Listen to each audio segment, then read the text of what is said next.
নমস্কার বন্ধুরা, আরও একটি নতুন রেসিপিতে সবাইকে স্বাগত। আজকে আমি খুব সুন্দর একটি নাস্তা বানিয়ে দেখাবো। তো হাতে যদি সময় কম থাকে তো এরকম একটা কিন্তু নাস্তা আপনারা বানিয়ে নিতে পারবেন।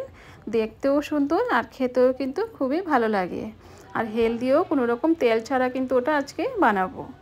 তো চলুন বন্ধুরা রেসিপিটা শুরু করি।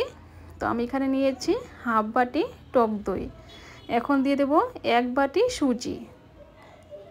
তো সুজিটা কিন্তু পুরো জারটা একদম পুরো ভরে গেছে, তো আমি কিন্তু ওটাকে একটু কমিয়ে হাফ হাফ করে নিয়ে আসবো। আর দিয়ে দিলাম জল। এখন ওটাকে একটা পেস্ট বানিয়ে নেব, স্মুথ একটা পেস্ট বানিয়ে নেব। তো দেখুন বন্ধুরা, আমি কিন্তু স্মুথ একটা পেস্ট বানিয়ে নিয়েছি। তো বাকিটুকুও কিন্তু এরকমভাবে আমি করে নিয়েছি। এখন সবটুকুই হয়ে গেছে, এখন বাটিতে নিয়ে নিলাম। এখন দিয়ে দেবো স্বাদ মতো লবণ, দিয়ে ভালো করে একটু মিশিয়ে নেব। তো ভালো করে একটু মিশিয়ে নিয়েছি। তো দেখুন বন্ধুরা, ঘনত্বটা কিন্তু খুব একটা পাতলাও থাকবে না, আবার খুব একটা ঘনও থাকবে না। এখন ওটাকে ঢাকা দিয়ে 10 মিনিটের জন্য রেখে দেব। এখন আমি একটা চাটনি বানিয়ে নেব। তো আমি এখানে নিয়েছি কিছু নারকেলের টুকরো, আর দিয়ে দিলাম ধনে পাতা, আর দিয়ে দেবো 1 চামচ ভাজা চানার ডাল, আর দিয়ে দিলাম একটা কাঁচা লঙ্কা আর 2 টুকরো আদা। এখন দিয়ে দেবো সামান্য একটু তেঁতুল,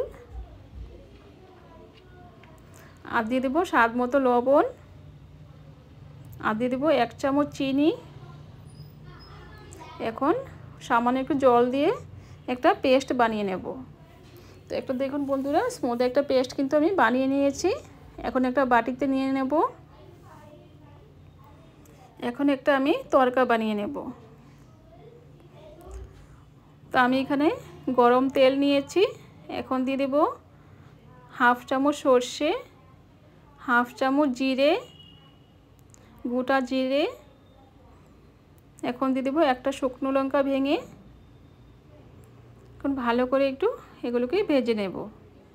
এখন এই তরকাটা আমি এই চাটনির মধ্যে দিয়ে দেব। এখন একটু ভালো করে একটু হালকা করে মিশিয়ে নেব।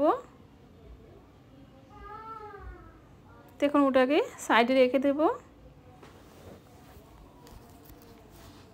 তো ওটা কিন্তু বন্ধুরা আপ্পামের সাথে কিন্তু এরকম একটা চাটনি থাকলে কিন্তু খেতে খুবই ভালো লাগে। তো ওটা কিন্তু চাটনির সাথেই খেতে ভালো লাগে।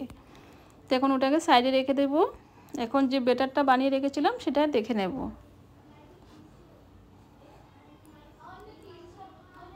তো দেখুন বন্ধুরা, আমি ঢাকনাটা কিন্তু উঠিয়ে নিয়েছি। তো ওটা কিন্তু আগে থেকে অনেকটাই, যেহেতু ওটা সুজি, তো আগে থেকে অল্প একটু ঘন হয়ে গেছে। তো এরকমই কিন্তু ঘন থাকবে, আমি কিন্তু আর জল মেশাবো না। তো একটু ভালো করে মিশিয়ে নিয়েছি। এখন দিয়ে দেবো 1 চামচ বেকিং পাউডার, আর দিয়ে দেবো একটা চামচের 4 ভাগের 1 ভাগ বেকিং সোডা, দিয়ে ভালো করে মিশিয়ে নেব। একটা 4 চামচের 4 ভাগের 1 ভাগ বেকিং সোডা দিতে হবে। বেকিং পাউডারটা থেকে কিন্তু বেকিং সোডাটা একদম কম দিতে হবে। তো ভালো করে মিশিয়ে নিয়েছি। তো আপনাদের হাতে যদি ইনো থাকে ইনো দিতে পারেন, আর বেকিং সোডা বেকিং পাউডার থাকলে কিন্তু ওটাও দিতে পারেন, যে কোনো একটা দিতে পারেন। আর ইনো থাকলে কিন্তু শুধু ইনোই দিবেন, বেকিং পাউডার বেকিং সোডা দিবেন না। এখন আমি একটা প্যান বসিয়ে দিয়েছি। এখন দিয়ে দিলাম এখানে 1 চামচ ব্যাটার। দেখুন কত সুন্দর হয়েছে, জালিদার হয়েছে, আর কোনো রকম কিন্তু তেল ছাড়া। দেখুন হাতে কিন্তু লেগে যাচ্ছে না। তো ওটা কিন্তু খুব সুন্দরভাবে হয়ে গেছে। এখন নামিয়ে নেব। তো কত সুন্দর বন্ধুরা, দেখুন তেল ছাড়া কত সুন্দর একটি রেসিপি হয়ে গেল। তো এখন আরও একটি দেখিয়ে দিচ্ছি। তো এরকমভাবে 1 চামচ দিয়ে দিলাম। এখন ঢাকা দিয়ে দেবো। 2 মিনিটের মধ্যে কিন্তু ওটা হয়ে যায়, খুব একটা কিন্তু সময় লাগে না। তো আরও একটি হয়ে গেছে।